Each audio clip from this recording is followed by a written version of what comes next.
Welcome to the Moviegoers Society podcast brought to you by Nerdtropolis. I'm your host, Sean Tajipour, the mayor of Nerdtropolis. And joining me once again is my co-host, Drew Munhausen, the professional media and movie mastermind.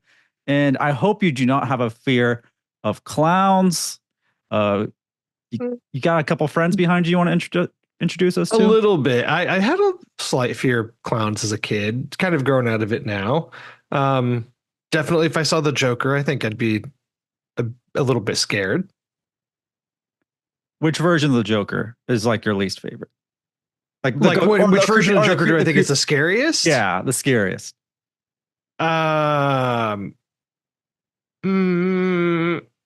Heath Ledger Joker, probably. He's pretty unhinged, pretty scary. Yeah. I think the Jack Nicholson version is like the most clown type version we've seen outside of animation. Yeah. Right? At least the Heath Ledger one looks like a crazy guy with weird makeup on his face, and the Jack Nicholson Joker is like a true transformation Joker. They're all scary. Every Joker is scary. I find them comical and fun and entertaining. Just like the animated version Joker was always an entertainer at the end of the day.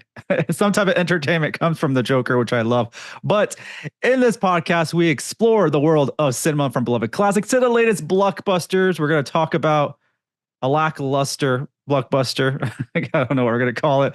On episode 56 now, we're going to visit Gotham to check on our good friend, the Joker. But before we do get into all of that, we want to make sure you can connect with us online.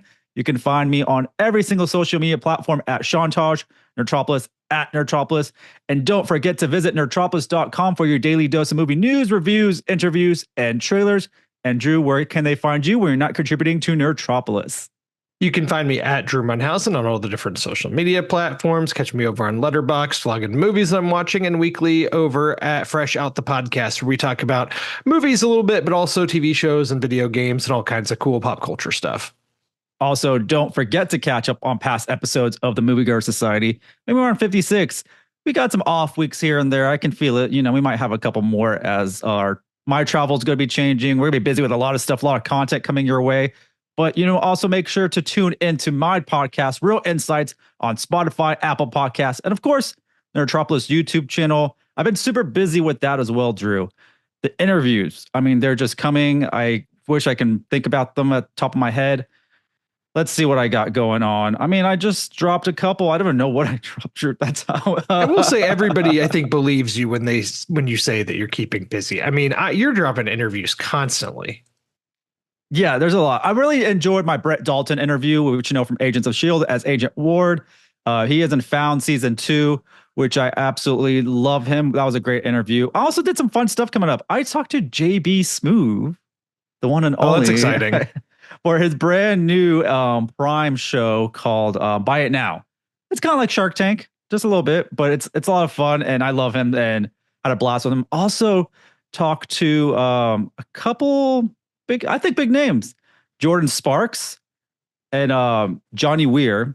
Okay, I spoke to Johnny Weir about their new show, Roller Jam. It is like, well, you know what it is. It's skating. It's skating in a roller rink, and it's like you got a crew and stuff like that. So I got that dropping really soon, and I have a lot more. I just can't think of them. I'm drawing blanks all day because I have 2 actually interviews today that I'm doing as well. I'm talking to Pedro from Napoleon Dynamite later on after this, and a couple other things. So, you know, it's hard to keep up, I guess, at Nerdtropolis, but I'm doing my best. So I appreciate all y'all that are keeping up with all the content, sharing, posting, and just supporting us, because it's been a lot of fun. And I've been enjoying the conversations. I love doing this podcast and reviewing films, but I just love talking. That's what we like doing here. And I love talking to the people that make what we love happen. And that's been the fun part. And Drew, I did get a chance to get a couple of new things. Last week, we had a great guest on our podcast, but we had some technical difficulties with my camera. But I hope that doesn't happen this time. But I wanted to showcase, hopefully I can, a couple of cool things that came in from Warner Brothers Home Entertainment. Are you a Planeteer, Drew? Did you grow up a Planeteer? Not really, to be honest with you. You are not a fan of Captain Planet? I was not a Captain Oh Planet my kid. I'm God. sorry. I'm sorry to disappoint. I can Man. hear the disappointment in This your is voice. very disappointing.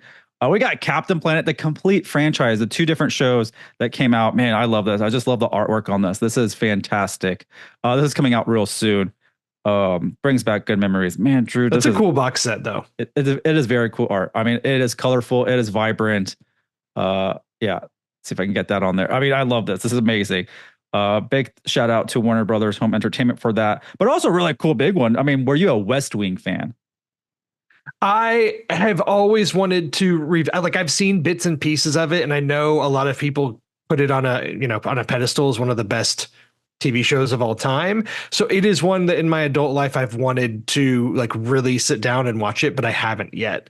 It's kind of, I feel like it's in the class of those other prestige shows that really kicked off prestige TV. You got like The West Wing, Sopranos, The Wire, shows like that. Well, you're in luck because they're releasing all 156 episodes on 28 discs. This is all 7 seasons on Blu-ray. I mean, that is a thick big boy right there. Wow. Super excited. I remember watching this, but I don't know how far I got. Was this on USA? I couldn't tell you. I know it's a random question. It would have been before my time of being interested in it. I just feel like it was either on CBS or USA at the time. Try to just recall when I would watch this because I did watch it. This show debuted when I was 10, and it would have been on. I'm not sure. NBC, it looks like. Okay, so I was wrong. Maybe there was another show on USA I'm getting confused with. But West Wing, the complete series, I think that's available now. And for the first time, it might have been on USA. It does say it's just produced by NBC and USA is under NBC Universal, I believe. That is true. But I'm super excited though, Drew, for that Captain Planet right here. I'm gonna be sitting here, eating cereal and just watching all of it. I'm super Is that excited. Kind of your go-to with some of these shows that you're nostalgic for? Because I know you were like, it seems like you revisit a lot of your old favorites a lot. And do you just kind of like put them on in the background while you're doing different things? Like what level of attention are you paying to them? Not as much as I should, but I do I love Pluto TV and Tubi for this. There's a lot of nostalgic stuff on there that's just, I just like turning something on and seeing something I like. And that's why, before we do get into, we have a movie to talk about. I know that, folks. Disney Plus is adding channels. Did you hear about that? No. So they're adding like a channel format where you just go on a channel, like a Star Wars channel, and it's just playing random Star Wars stuff, where it be maybe an episode of the animated shows to a movie to something else. Same with Marvel. Shudder kind of does this same concept. They have like kind of a live channel of a random horror movies that'll be on, but then you can always choose what you want to watch. So that's how Pluto TV and Tubi also is, which I absolutely love. And I really enjoy that way of watching because it's like a surprise.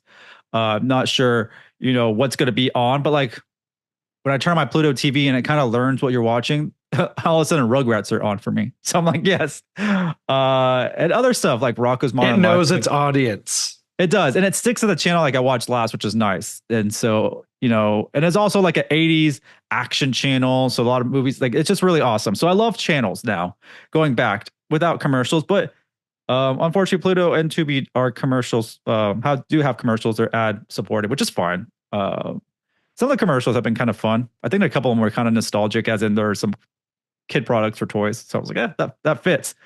But yeah, I love anything nostalgic. So Captain Planet has my heart, and that's for sure. Drew, I'm going to be gone next week, going to New York Comic Con. Super excited for that. Don't know exactly what I'm going to be doing. My schedule's not final yet. I'm talking to obviously all the publicists and stuff like that, but I might have a couple cool things to come out of that. And then hopefully, I think at the end of the month, I will be headed to SpaceCon in San Antonio. And I'm hoping that happens as well. We'll just hear back soon.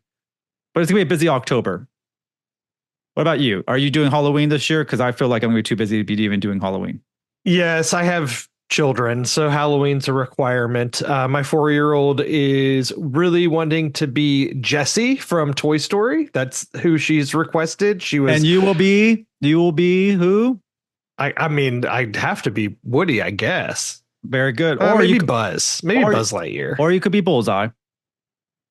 Yes, And I she could could be do on your Bullseye. shoulders. she could be on your shoulders.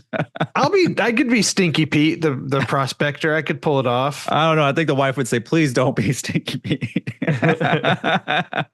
Well, that's super fun. That's that. Yeah. Yeah. Well, I definitely have to see. That's gonna be super cute. Toy Story is such a great, great Well, and movie franchise. it's surprising because she's so into the Disney princesses. Like I said, last year she was Rapunzel. So like I thought for sure she's gonna be like, I want to be Cinderella or I want to be Aurora or whatever. But she wants to be Jessie from Toy Story, and I'm here for it. So that's speaking her dad's language for sure. Like that Toy Story is one of my all-time favorites. I love that. So yeah, we're going to have some fun Halloween maybe episode coming up. We don't really think that too far ahead. This one was just almost last minute as well. Drew, I watched Joker Sunday night. You watched it Saturday night. So we watched it opening weekend. So we helped contribute to the lack of the 38 million it made. Was that domestic? I believe so. Yes, that was domestic. As of right now, it's made around 115 million worldwide. Okay, so the first movie was $1 billion movie. Now you have Joker 2 announced. When did they announce it was going to be a musical? Or was that like a full year ago? Oh yeah, it's been a while. And there's been some stuff going around with the, not to get too much into the box office before we even talk the movie, but I did see a stat. Some people were pointing out that the first Aquaman movie and Captain Marvel movie and Joker movie all kind of came out within the span of a year or a year and a half or so. And those movies all made combined over $3 billion. They were, essentially $1 billion each. And now we've got Joker and a sequel to Aquaman and a sequel to Captain Marvel that have all come out in around a year, and they're all going to struggle to make $1 billion combined, which is pretty crazy. But I genuinely don't think that's any kind of like superhero fatigue. I think for Joker in particular, I think that the negative reviews out of Venice and the film festivals that have been sitting, the fact that it's a musical and some, just generally unfavorable reviews are maybe what contributed to its lack of box office. I don't know. And it's also rated R, so you kind of cut your audience quite a bit. The first film I really enjoyed and was kind of shocked and taken back by it. I was like, what is this they're delivering? I was all in for it. Really impressed how much money it made. And I was like, does it need a sequel? That's when they announced this, I was like, does it really need a sequel? Or when I first watched the Joker, when it first came out, I was like, I'm okay with the standalone. I don't need another one. I don't need a continuation. It was a solid story, done deal. But I was still open to a sequel. I'm going to watch it and so forth. But then all this negativity came about for the last few months. And I'm like, oh gosh, am I going to end up seeing this? Am I going to like it? Am I going to hate it? I was supposed to watch it at a press screening. I skipped it to go see Jay Muse at Improv. Well, I technically have those tickets prior, so I really couldn't get rid of them. I tried to, I try to be a good friend and offer them to Drew. You did. But I had a great time in the Improv. I love laughing. I love the Improv. So that was such a great show. And I have a review actually of that show on nerdtropolis.com. But as this, I didn't think I was going to disagree with the majority of the audience out there on Twitter, the critics, and so forth. So I just want to start with this, Drew, and I'm going to start first. I actually liked the Joker sequel after watching it. Did you like it or did you hate it? I didn't hate it, but I didn't like it. So you're conflicted. I'm conflicted. I want you to talk about what you liked about it first before I be the one that poo-poos on everything. So you have the stage. Well, first of all, I was reading everything about this movie that was negative, and I was like, didn't really see any valid points per se. So I still went in thinking I was going to agree with everybody. But what unfolded in front of me, I was like, how do I nitpick this? First of all, the Joker first movie that came out was something different. I was all in, and I go to a lot of movies really open-minded. So maybe that also helped me as well. I didn't see anything crappy about this movie that people are saying this is like the worst thing they've ever seen and they had to walk out. I'm like, what is going on? I thought the storytelling was fine. I think I understood the themes and what they were trying to tell us. The performances were good all around. It looked great. Nothing was cheap about this movie. It does have a $200 million budget.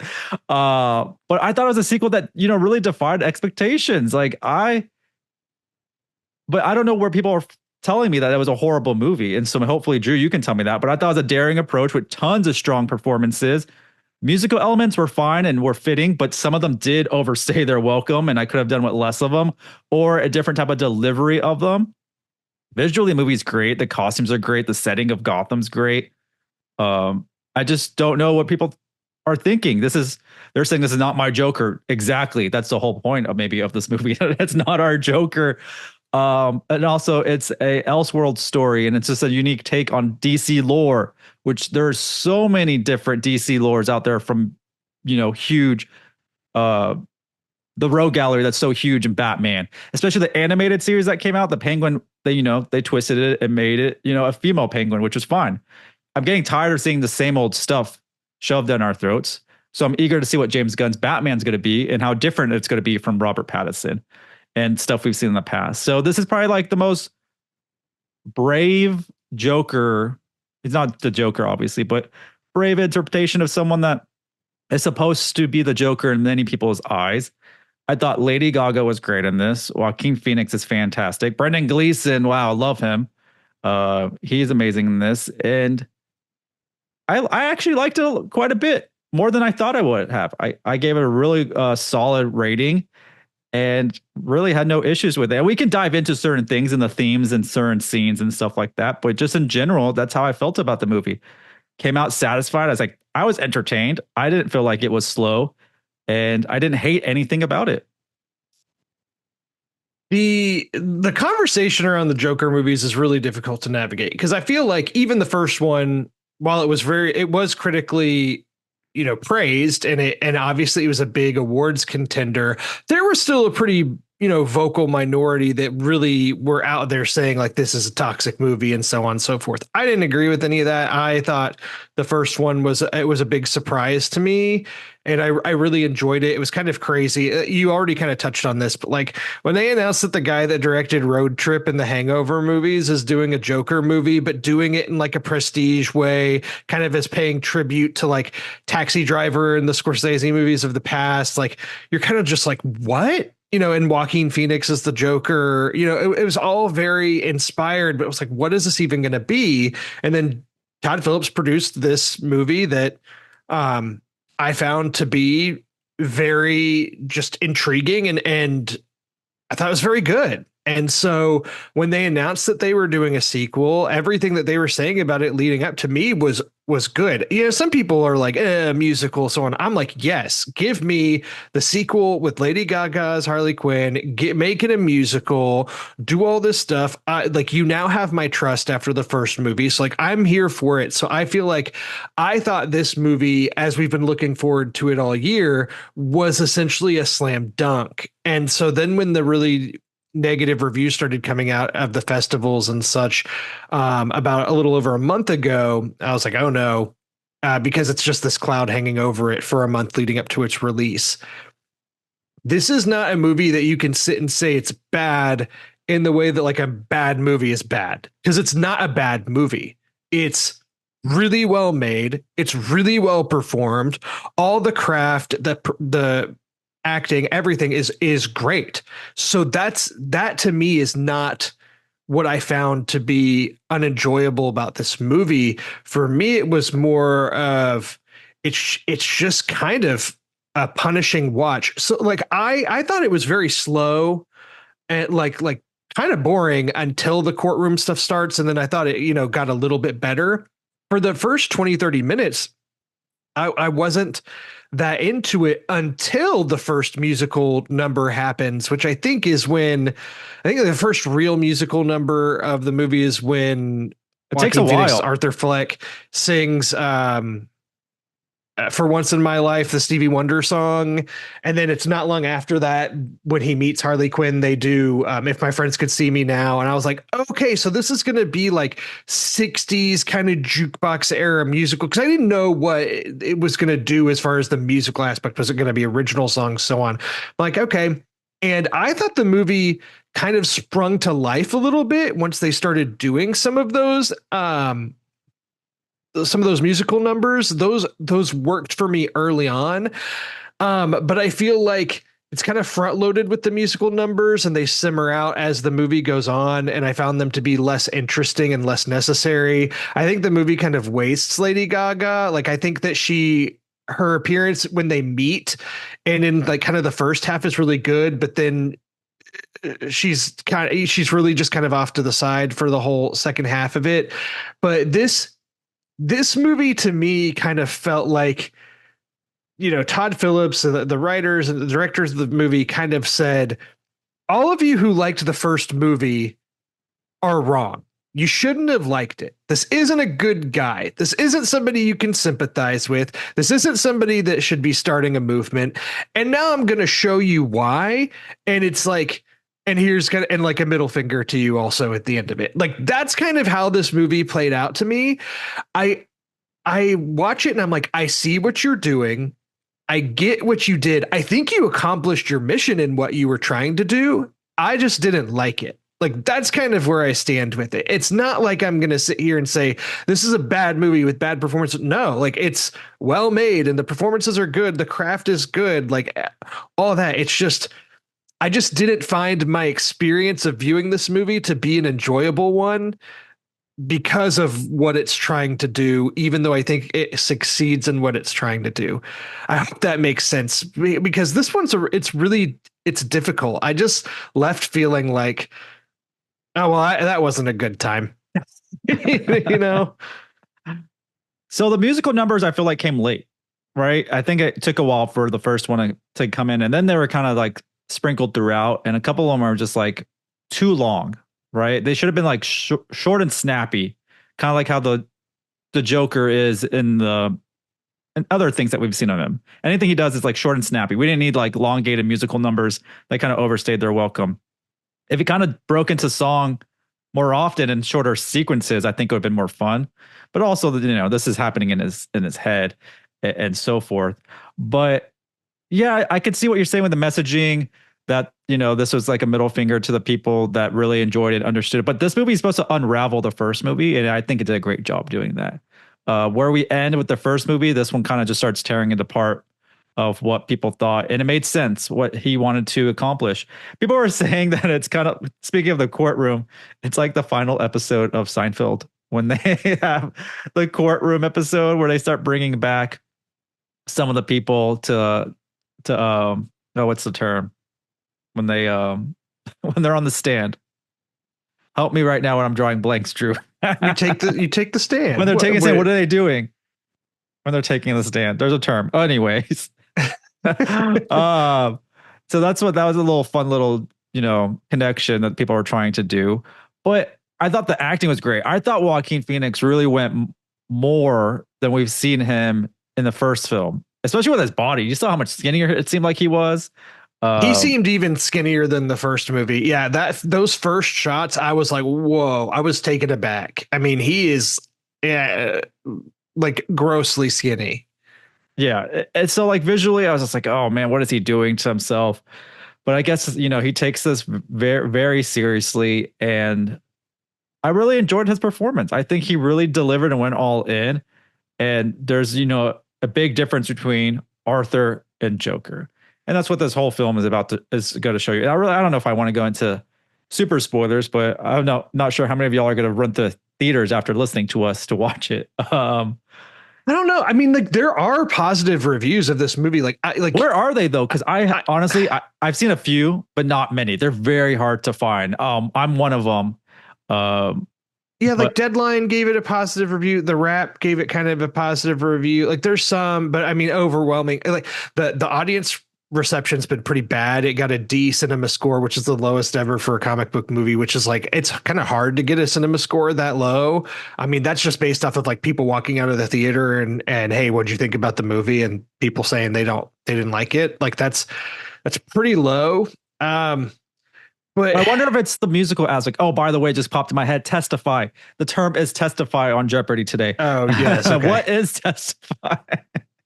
I had to plug that. Was bothering me. I wonder if it's the musical aspect, or they just don't like how it ended, or just how it was unraveling everything from the first film. Because I thought it's a pretty good double feature if you think about it. And yeah, what do you think? There have been some things that I've listened to some interviews with Todd Phillips and seen some quotes from him after the fact of like what his thoughts were, and especially regarding the ending, like the ending. I actually thought the last 20 minutes or so were like pretty good. You know, I feel like that's where the movie is doing something that I found to be interesting. A lot of the courtroom stuff I found to be slow. When Arthur Fleck finally kind of like dons the Joker makeup in the courtroom, and I won't say like the hows or whys of what he's doing in the moment as far as like the plotting goes, but as far as his character goes, he's almost doing this kind of like foghorn leghorn, like I do declare. I love that. Like I character. That's what I was. That like, all worked. That worked. Yeah, that was amazing. To be honest, like when I saw that, I was like, "This is the most Joker we've seen."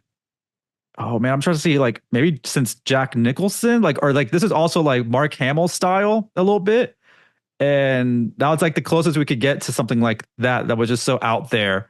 Because the other ones are way too serious, you know, and doing that little that throwback was pretty awesome. Like I just can't hate a movie. Like I've watched a lot of movies that make me feel different things, that make me feel good, that make me feel bad. And a lot of times for me, if a movie made me feel something, I praise it for that. And I kind of talked about that coming out of Fantastic Fest. Like a movie that I saw there was A Different Man, which is the like kind of dark comedy drama with Sebastian Stan. And I found that movie to do some things I found to be frustrating, but it was by design. And I thought that they were interesting choices and it made that movie more interesting. This movie just feels a little bit more like they wanted you to feel bad on purpose. Like it's not like making you feel bad because of an interesting idea or choice. It's like, no, we want you to feel bad because we want you to feel bad for this. And I feel like that's kind of what I walked away feeling, even though there were choices within that I thought were like kind of interesting. It's just, it didn't help that leading up to it. I just thought, I mean, the movie really takes place in two places, right? It's like either in prison or it's in a courtroom.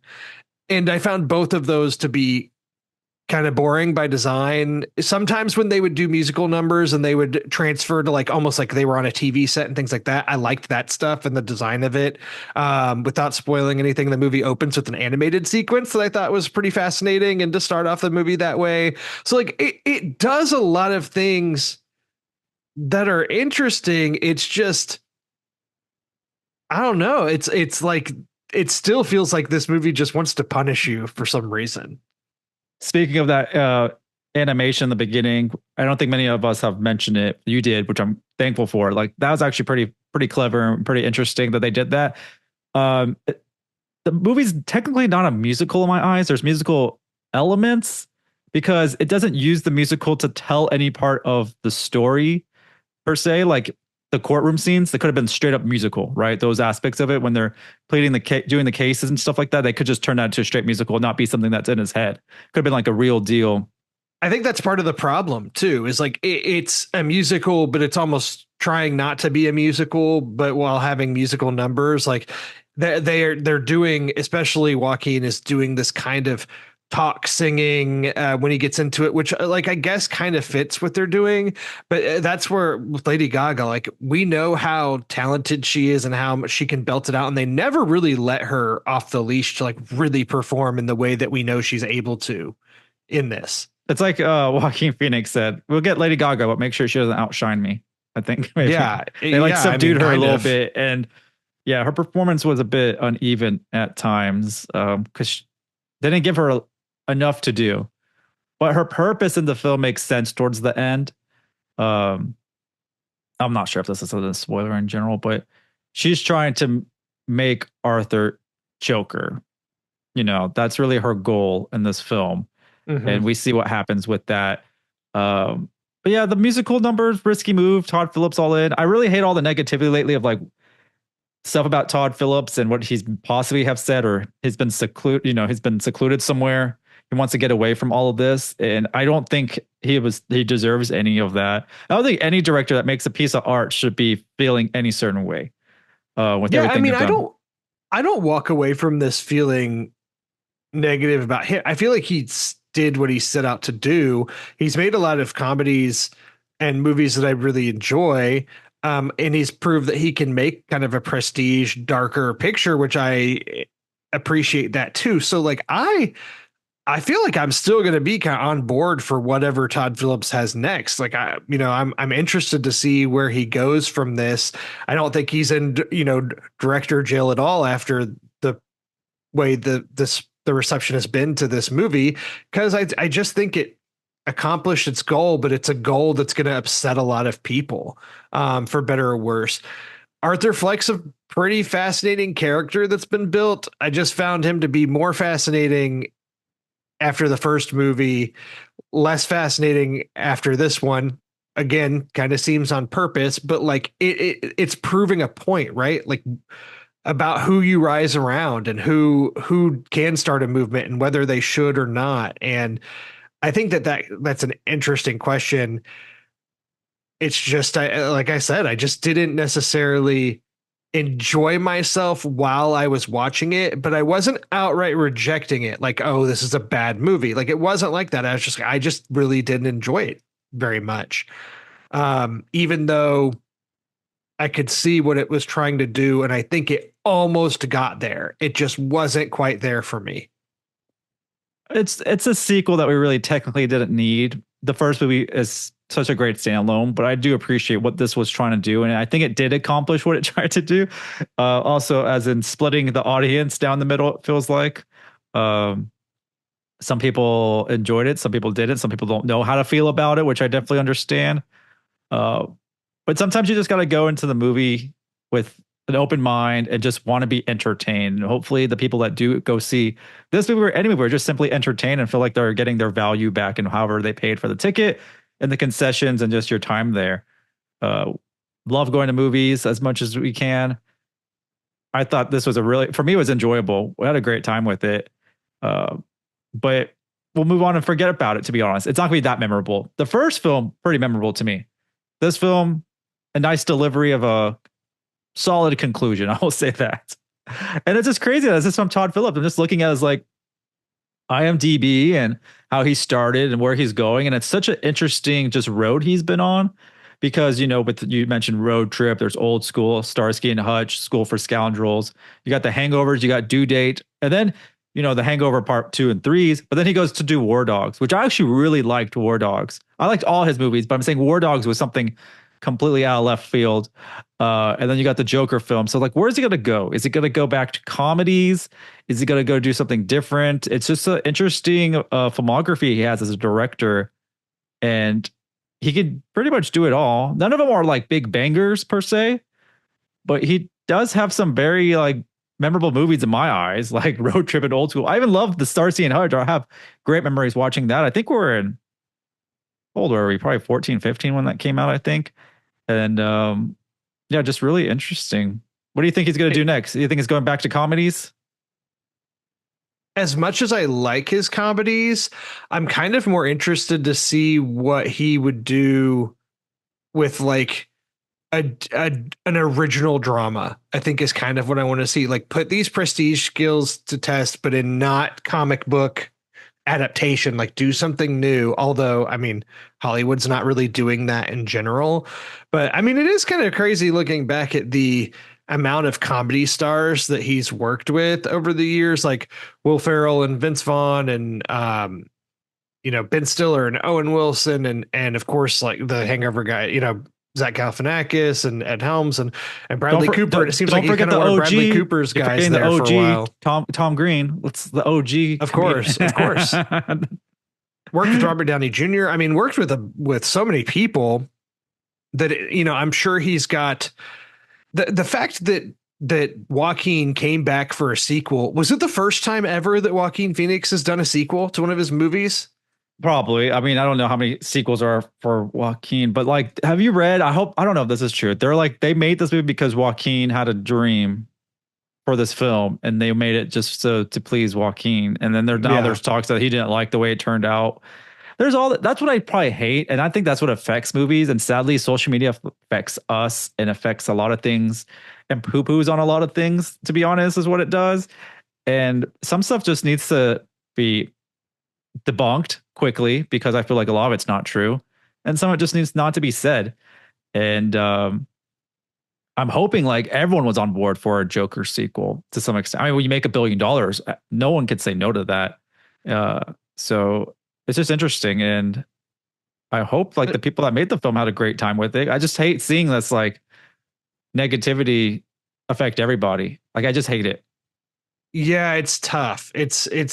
You know, it feels like every year there's something that comes out that people decide. Well, let's pick it up real quick. The Marvels was one of them, and I really liked the Marvels. That was such a fun. I enjoyed the Marvels. I thought Marvels was good. That's a fun movie, and then everyone's not great, good, but it's fun. Like, you were entertained. Yeah. It was fun. I was having laughs. Great scenes, really cool. Like, people need to stop saying it's either an F or an A. There's stuff that could be in the middle, and it should be positive about it. There's not been a lot of movies where I've given under 3 stars out of 5. And when they do get them, it's for obvious reasons where it's literally not a quality film that should never have been released, to be honest, is what it is. Most films that do hit theaters are honestly right down in the middle. And they're watchable and enjoyable. I mean, if you're going to walk out of a movie, then that's deserving of that's an F, right? And other grades, there's other things that on the list of how to make that determination, but people need to kind of just chill out a little bit too. I'm curious to see what, other films coming up, what's going to happen and how much they got to drill them. And I think everyone's expecting an Oscar winning movie every time. I'll say this right now, which is a hot take, and we spoke about this. It was our very first podcast episode. Which one was it, Drew? Oh my gosh, the first episode we ever did? Oh, come on. It's the most iconic one ever. Was Barbenheimer first or was Mission Impossible first? I believe it was Barbenheimer. I could have been mistaken. I hope it's Barbenheimer, unless I'm misspeaking. But going back to Barbenheimer, I really did not like Barbie at all. I did not really enjoy it as much as I wanted to. I tried. I did go with the open mind, but I'm in the minority. But I didn't go out there and slam it for everything. I tried to bring some positivity out of it, but also at the end of the day, I said Ryan Gosling, if without him, I probably wouldn't have enjoyed it as much as I could have. Not because of the messaging at all. It just was not what I was expecting for a Barbie movie, but I'm not the target audience. And so some people that aren't the target audience don't have to go on Twitter for 30 days straight to take a crap on the movie, and that's what we're seeing too. And taking a crap on people that disagree with them.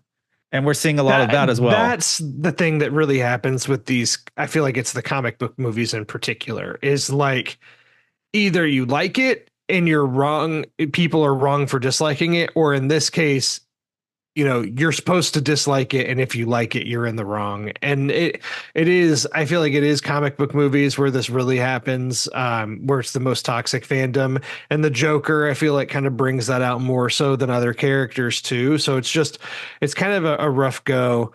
Talking about star ratings, I really view movies on the full spectrum. There's a lot of movies that are like 2.5 stars for me, but like that doesn't mean I didn't like it. It's just like, it's truly the middle of the road for me. I watch so many movies. It's like, if you're a 5 out of 5 for me, that means you were truly a masterpiece. If you're a 1 out of 1, that means, it's really bad. If you're like a 2.5 or a 3, you're like right there in the middle of the line. And like, so for me, watching Joker 2, I'm probably about a 2.5. It's like, it's not that it's bad. It's just that I didn't enjoy it as much as I hoped to. I think I gave the first one a 4.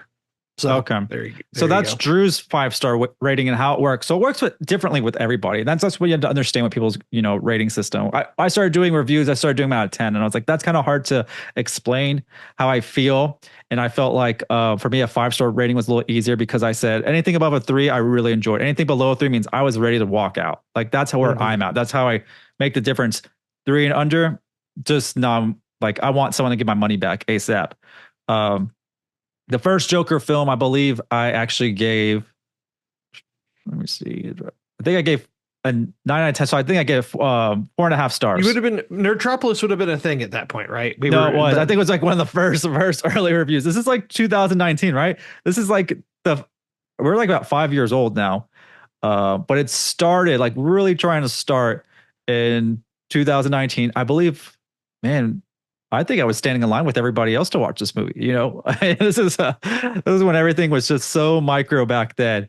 Give it a 4.5 out of 5 stars. The first movie. I honestly thought this one was obviously not as good as the first one, but I didn't think it was far off from it. So I did give it 4 out of 5 stars. I was really entertained and impressed by everything in the story and how it ended. I was all on board for this movie, to be honest. And I'm going to be in the minority. I'm proud to be in the minority many times. It's funny, I always talk about Letterboxd on here. When I look at Letterboxd and who I'm following and everything, if you look at the first Joker, it's so split. It's like mostly people giving like 4 stars or above, but then there's a few that are like 1-star reviews that are sprinkled in there. Whereas now looking at Joker, it's like it seems like it's all 2-star reviews. But Sean, your positive review does stand out on there. So I like that you are not afraid to say, I liked this movie even though everybody hates it. And typically I will do that too. I'm also not afraid to take a movie that everybody likes and say, hey, I didn't like this and this is why. This one, it just, again, it falls into this gray area, which really goes with this movie, to be honest. It's like a very gray tone movie as you're watching it. There's not much color here.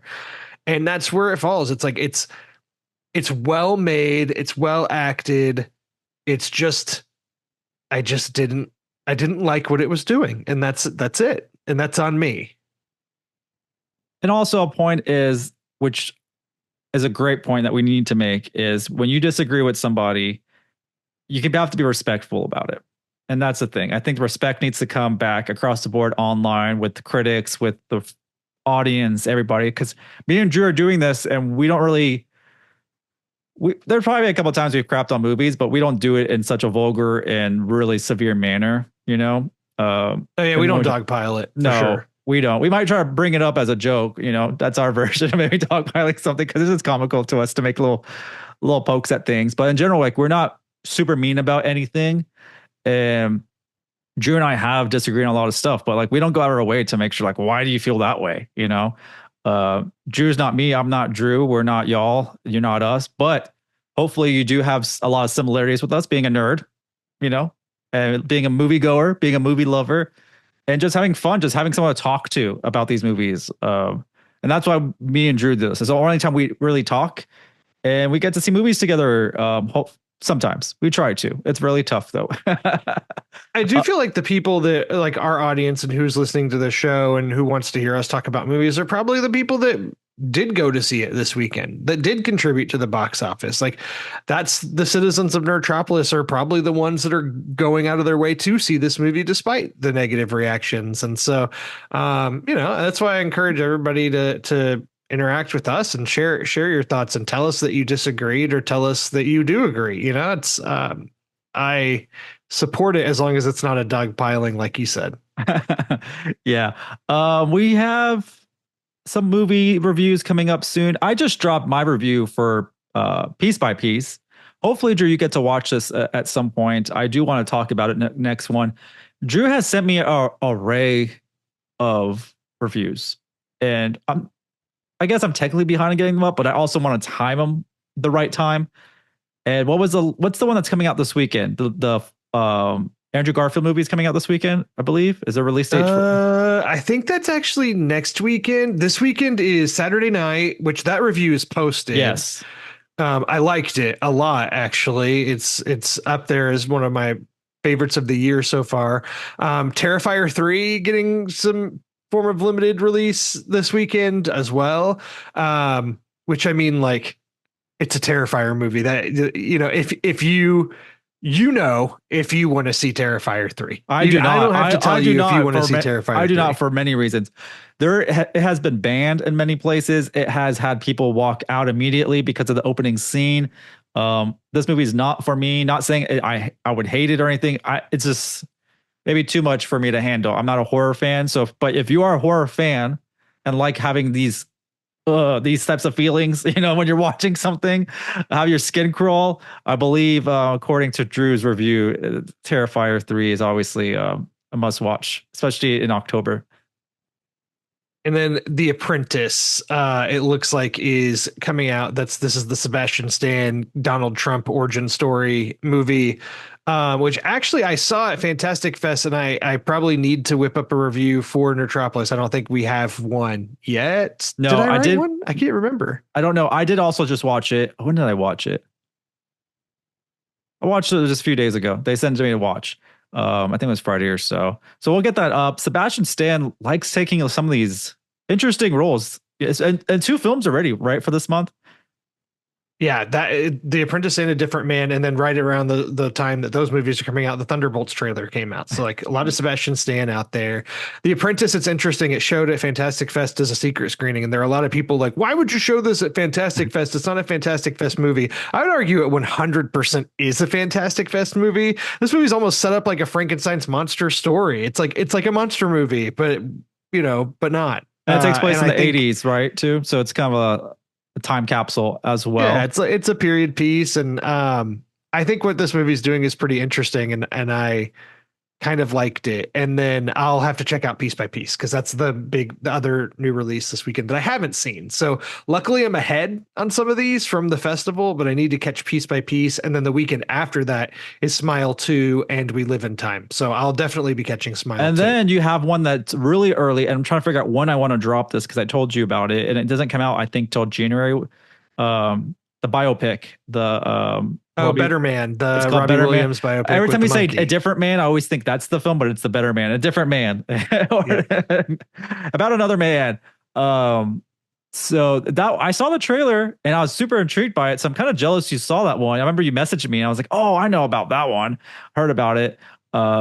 It's Planet of the Apes musical. Something like that. So we're working hard, working overtime, and we have a lot more coming your way. We just have a lot of stuff backlogged. We're gonna get up and more stuff. So we do appreciate all y'all for tuning in. I mean, this is exciting times for us as we continue to grow. A lot more opportunities come for us. A lot more movies are coming out. I think this year we're gonna end with a big bang. I feel like we're gonna have some fun conversations, because this year has been wild with films, and tons of stuff. And then we're gonna have our Nerdtropolis Awards. Super excited about that. Usually those come out early January. But also don't forget to subscribe to our YouTube channel. Follow us on Instagram, X/Twitter, Facebook. We're trying to grow. We can't do it without all our citizens out there. We have tons of Nerdtropolis content coming your way. And once again, Drew, where can they find you? You can find me at Drew Munhausen on all the different social media platforms. You can find me over on Letterboxd. You can find me over at Fresh Out the Podcast every week as well.